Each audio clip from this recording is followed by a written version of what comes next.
You're banned from the drama club, effective immediately." The words rang out across the half-lit auditorium, cold and final. I stood frozen near the stage, still holding the glittering necklace, now evidence in what would become my personal tragedy. It was a prop. At least I thought it was.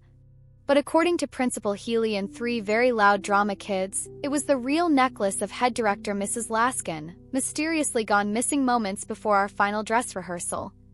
"I'm sorry, but we can't risk this on opening night," Mrs. Laskin said, not meeting my eyes.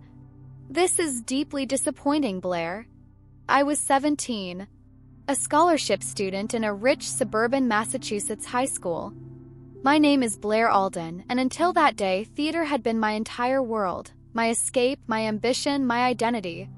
And in a single breath, they took it from me. Labeled me a thief. The outsider girl with no connections, no legacy, no voice. I tried to protest, tried to tell them I didn't know the necklace was real, but no one listened. Especially not Kendall Roth, the lead actress and daughter of the school board president. She was the one who found the necklace in my bag. I still remember how she looked at me with faux shock and whispered, "Wow, Blair, seriously?" They stripped me of my role, my college letters stopped coming in, and my reputation died overnight. Curtain fell. But what they didn't know was that I never forgot, and I never forgave. Took me years to say the word Kendall without a tightness wrapping around my throat like a noose.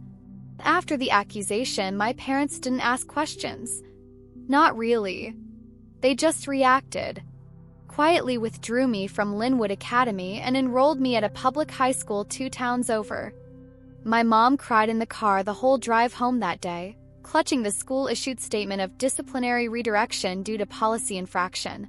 My dad refused to speak to me for 2 weeks. Not because he believed I was guilty, but because he didn't know what to believe, and silence was his safest refuge.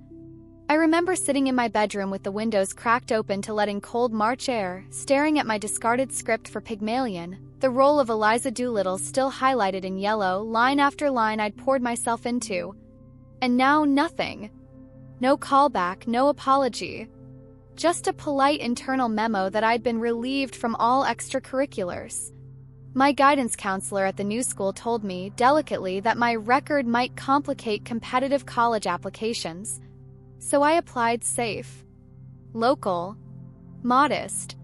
The rejection letter from NYU came on a Wednesday. I didn't open it at first. Just held it in my hand, staring at my name on the envelope, imagining a different life. But when I did read it, the phrase, "due to the strength of our applicant pool," hit like a punch. I knew what it really meant. My file wasn't just my GPA and rec letters. It was the incident.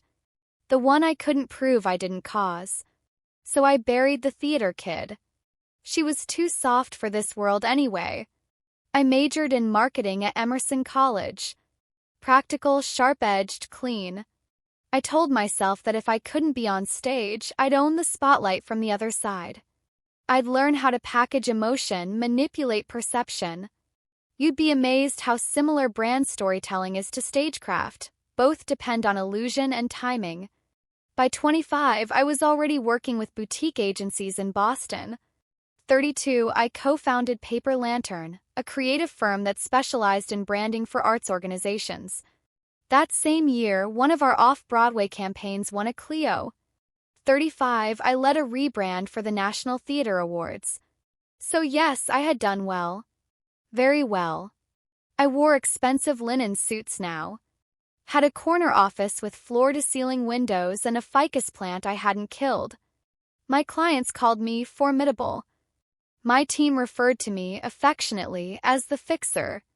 But no one knew why I flinched at the sound of a prop necklace clinking against a wooden table during meetings. Or why I avoided school reunions like the plague. Or why I never ever let interns touch my bag. Then, in March of this year, exactly 20 years after the day I was publicly humiliated, a message came through from one of my interns, Callie. A bright, clever theater major from Brandeis with a fondness for 90s musicals and dirty chai. Callie. Hey, Blair. Look what I saw taped to the community board at the Cambridge Coffee Exchange. Image attached. It was a poster. Flimsy design. Serif font. Off-centered title. Pale blue background with a photo that had clearly been shot on an iPhone. But I recognized the name immediately. Right there in bold. Directed by Kendall Roth. A Streetcar Named Desire. Presented by Pinebridge Players, April 13th to 16th, Town Hall Theater. My first reaction was a single, involuntary exhale. A scoff. So she stayed. Course she did.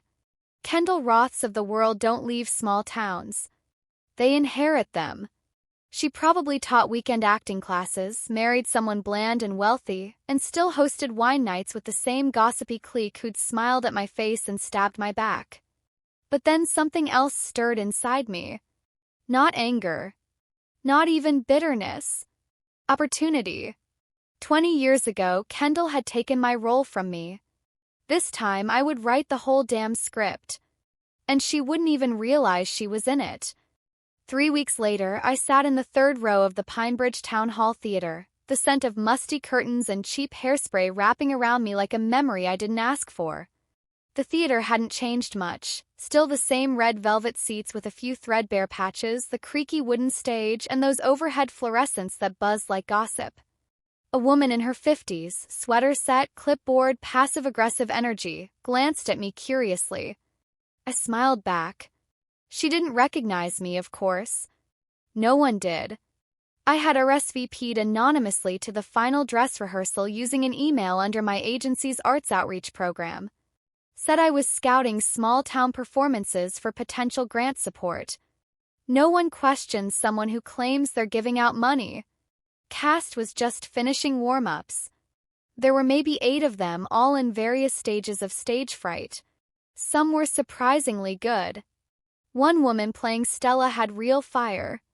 The man cast as Stanley was tragically miscast, tall and lanky with a receding hairline and the emotional depth of a wet sponge. But community theater wasn't about perfection. It was about illusion. And at the center of it all, bustling in and out of the wings like a queen bee drunk on local prestige, was Kendall Roth. She looked exactly like the version of herself I'd imagined in my worst moments. Still blonde, still impossibly self-possessed. Her outfit screamed chic on a budget, tan trousers, a loosely tucked silk blouse, and a thin gold necklace I immediately clocked as fake, but just expensive enough to pass in dim lighting. She directed with the kind of breathy, performative tone only former theater kids use when their lives haven't quite gone as planned. Stanley, honey, remember, rage, but controlled rage. We need to feel like you could explode, but you're choosing not to. As if Stanley Kowalski ever chooses not to. I took notes, pretending to assess staging. In truth, I was watching her. Every tick. Every word. Every fake smile. 20 minutes in, I had what I needed. She was still doing it, manipulating, preening, auditioning for attention in a theater barely big enough to seat 100. Still the same girl who knew how to steal a moment or a necklace. After the rehearsal, I waited outside the backstage door. The night air was cool and clean, carrying the scent of lilacs from the courthouse garden next door. Kendall emerged last, laughing with a middle-aged man holding a clipboard. I could tell by the way he hovered that he thought he was important here. He wasn't. As they parted, I stepped forward. "Excuse me, Miss Roth." She turned, smile ready. "Yes." I extended a manicured hand. "Blair Alden. I run Paper Lantern, small agency out of Boston. We consult with regional theaters looking to elevate brand identity and community engagement. Your show caught our attention." The smile sharpened. "Oh, wow. That's unexpected," she laughed. "We're just a tiny town group." Exactly the reaction I wanted. "We love working with raw, honest work," I said like it was true. "Sometimes the best stories come from the quietest stages." Kendall beamed. Vanity is always the first lever. And I had just enough polish to make her feel validated but not threatened. Would you be open to a quick consult? I asked. Some light branding ideas. Poster redesign, a social push. Pro bono, of course. Her eyes widened slightly as if trying to detect the catch. There's no catch, I said, gently reading her mind. Think of it as community service. I started in theaters like this. Technically not a lie. I started in this theater. And she ended me in it. Now I was back. Not as the girl with the stolen role, but as the woman who would rewrite the story. Sure, Kendall said, tucking a strand of hair behind her ear. Why not? That sounds amazing. I smiled, slow and sincere. Wonderful. Let's begin. Over the next 10 days, I became Kendall Roth's favorite email.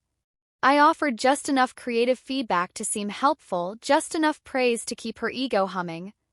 I updated the color palette of her show posters, less baby blue, more drama, rewrote the ticketing page for clarity, and even suggested a director's statement for the program booklet, a classy touch for press kits. She was thrilled. Called me a godsend. Told her friends I was a branding genius who totally got her vision. Every compliment she gave me was like a little thread, slowly tying her hands behind her back. But the most important suggestion I made was subtle. Have you thought about adding a special thank you section to the program? Something personal? A reflection on the journey? Audiences connect with honesty. It humanizes the work. She loved the idea. Asked if I'd write a rough draft she could revise. I already had. In it, she reminisced about her high school days in Pinebridge Theater and how her time as an actress inspired her to give back to the community. She named her mentors. She referenced a formative experience her senior year that taught her hard lessons about trust, reputation, and resilience. She didn't mention me, of course. But I didn't need her to. All I had to do was create the frame. She hung the painting herself. While she rehearsed cues and lighting, I worked on a digital rollout, social posts, Facebook event ads, even a 1-minute behind-the-scenes video featuring clips of rehearsals and a dramatic voiceover I recorded myself. It went semi-viral locally. Nothing crazy, but enough to stir old classmates and curious alumni. One of them commented on the event page. Didn't Kendall get someone expelled senior year over some fake theft thing? Oh, good times. Another replied. Blair Alden. Wonder what happened to her. Girl could act, I remember that. I didn't respond. I just watched the buzz grow, the way a fuse quietly crackles before the blast. Then, 3 days before opening night, I made my next move. I emailed the local arts blog, the Pinebridge Ledger, pretending to be a fan of small-town theater and Kendall's work.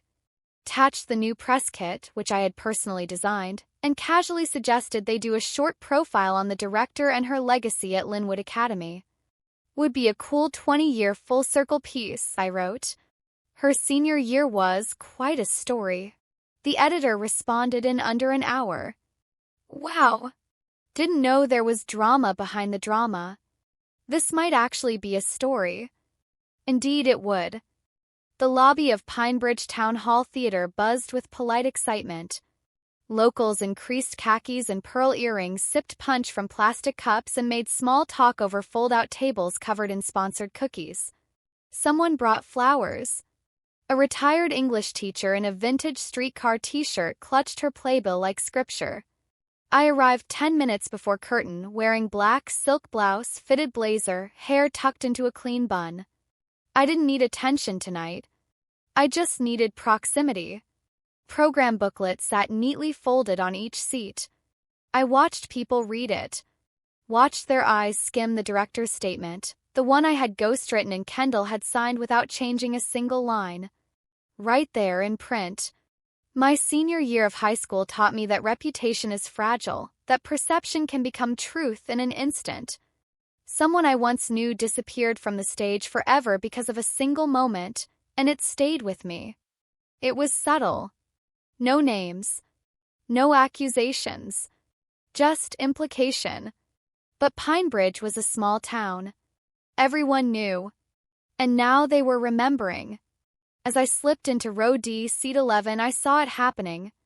2 rows ahead, a woman in pearls leaned in to whisper something to her husband, eyes still on the program. A few seats down, a teenage girl pulled out her phone and started searching something, probably the Linwood Class of '05 alumni thread. I'd seen the Reddit posts. I'd planted some of them myself. The lights dimmed. Curtain opened. The show began. But Kendall? She was unraveling. From my seat, I could see her in the wings. The way she hovered, too close to the stage manager, triple-checking cues that had already been locked. The way her mouth moved as if silently reciting lines that weren't hers anymore. She wasn't directing tonight. She was waiting. For something. 'Cause backstage, someone had left a note for her. A short one. Printed on a sheet of expensive cream paper, sealed in an envelope identical to the one I once received with my expulsion letter. It read, "The cast list never lies. But sometimes the wrong person gets the role. 20 years too late. But I'm still here. B." I didn't need her to panic. I didn't even need her to react. I just needed her to know. To feel for the first time the cold grip of suspicion tightening around her name. She'd spent 20 years directing the narrative. But now the audience was asking questions, whispering her name with doubt, not admiration. And there was no rehearsal for that. That was my gift to her. Not revenge. Exposure. A single spotlight turned inward. And she was standing directly in it. Pinebridge Players' cast party was held in the basement of the local art gallery, the kind of space that smelled like floor wax and stale crackers, lit with 2 warm overheads and hung with amateur watercolors of boats and barns. I wasn't technically invited. But I didn't need to be. I arrived in the final hour, just as the wine buzz was peaking and the emotional high of opening night was softening into exhaustion. I wore the same sleek black I had worn earlier, understated, elegant. The only accessory was a tiny silver pin in the shape of a mask, tragedy and comedy entwined. A gift from a client. Seemed fitting. Kendall was holding court near the back, surrounded by folding chairs and empty plates. Praise was gentle and vaguely obligatory now. People liked the show, yes, but something was off. Whispers from the lobby had followed them down the stairs. The director's statement had done its work. And so had the blog. Pinebridge Ledger had published a profile that afternoon. Tame on the surface, but laced with barbs. Roth's reflections on her senior year include references to a rumored scandal at Linwood Academy, an incident some remember involving a fellow student being falsely accused of theft just days before the school's spring performance of Pygmalion. Though Roth declined to clarify details, several alumni have reached out with memories of what one described as a small-town witch hunt dressed up as discipline. It had gone live 2 hours before curtain. And by now, Kendall had definitely read it. She spotted me within seconds. Her smile cracked at the edges. Not broken, not yet, but uncertain. Cautious. Like a person spotting smoke and pretending it's steam. She approached slowly. "Blair," she said. "I didn't expect to see you here." "I'm sure you didn't," I replied, pleasant as tea. There was a pause. A long one. Her glass of Chardonnay shifted in her hand. "I read the article," she said finally. "Did you?" I tilted my head. Strange how the past always finds its way back. Even when it's been rewritten. Her smile tightened. "I never mentioned you by name." "No. But you didn't have to. You just had to pretend it wasn't real. Pretend I wasn't real." The room buzzed around us, oblivious. Music played softly from an old speaker in the corner. A few people laughed at a joke near the wine table. I leaned in, voice calm. Controlled. Like a director giving quiet notes. "You took everything from me at 17, Kendall. You played the innocent, let your name clear you while mine was torn apart. You stayed here, cushioned by community. I had to rebuild from nothing, She blinked, searching for footing. Blair, that was, God. That was 20 years ago. I know. I smiled. And look how well we've both turned out. Another pause. Kind that fills a space like fog. Why now? She asked. I shrugged, stepping back. Maybe I wanted the truth to have a turn on stage. You've had yours for 2 decades. A soft voice behind us interrupted the silence. Excuse me, are you Blair Alden? We both turned.